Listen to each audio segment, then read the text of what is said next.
In this week's Torah portion, the Torah teaches us that we can't always understand everything in this world. Shalom, my friends. This is the Akiva Gersh with Israel in 5, where we give you everything Israel in 5 minutes. Please like and subscribe. And if you have any questions, want to keep the conversation going, please do so below in the comments. This week's Torah portion, Chukat, starts off with a very, very interesting and unique, even a bit strange kind of passage. It's a law called the Para Aduma, right? The law of the red heifer, the red cow. And we know that in ancient Israel, there are all kinds of things that can make somebody tameh, impure. And then if they became impure, there were all different kinds of things that they had to do, rituals they had to go through in order to become pure again. Now, the highest level of impurity, according to the Torah, Jewish law, is coming into contact with a dead body. Right? That gets somebody or makes somebody impure to the highest level, and therefore they have to go through a very specific and quite long purification process. Now, if someone does become impure as a result of coming into contact with a dead body, in ancient Israel, the only way to become pure, the only way was to go through this purification process that involves the ashes of a completely red cow, or red heifer that was burnt, right, in a special kind of way. The ashes were gathered. Those ashes were put into living waters, right, like from a natural spring or something. And then that mixture was sprinkled on the person by one of the priests who worked in the tabernacle or later on in the temple. That was the only way for them to become pure again. And it was about a week-long process. And this whole process and this ritual and these laws and these details are talked about in this week's Torah portion, Chukat. Now, it's interesting to note that the word Chukat, right, comes from the word chok. And in Judaism, there's different kinds of laws. There's chukim and there's mishpatim, right? Chukim are the laws that we just can't understand with our rational minds. Right, like why not eat certain kinds of animals, right? Or why do certain kinds of other things that Judaism and the Torah requires? Mishpatim are the things that we can totally understand. If we were creating our own society that we wanted to work really well, we would include these laws as well as don't steal, don't murder, set up courts of justice and the like.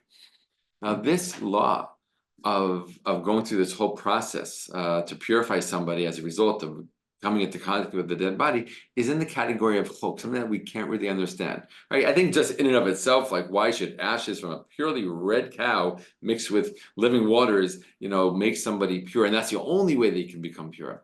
But it's one more thing even above and beyond that.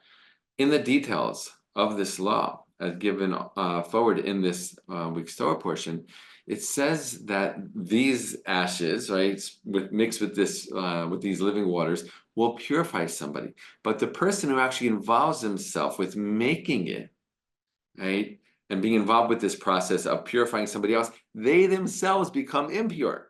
So it's a strange thing. The thing itself purifies the pure and impurifies the pure. Did I say that correctly? Purifies the impure and makes impure the pure person who is involved with the process. It's a strange thing. It doesn't make sense. It's not rational. And even Moses himself, it's taught about him. We learn about him that he had a hard time understanding this, right? That he had to beseech God to understand, how does this make any sense?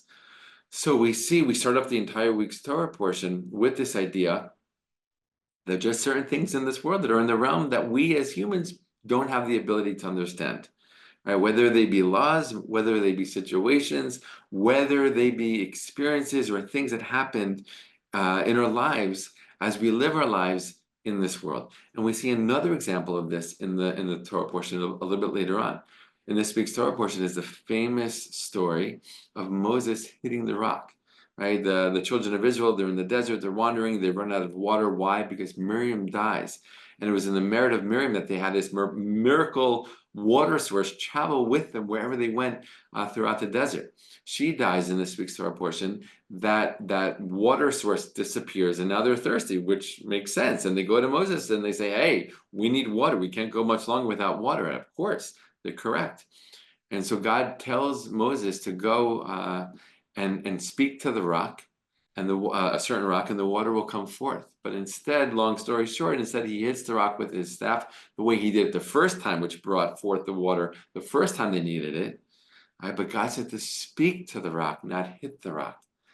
And Moses hit the rock instead of speaking to the rock. And just because of that, he and Aaron were told by God immediately after, you are not going to be going into the land of Israel.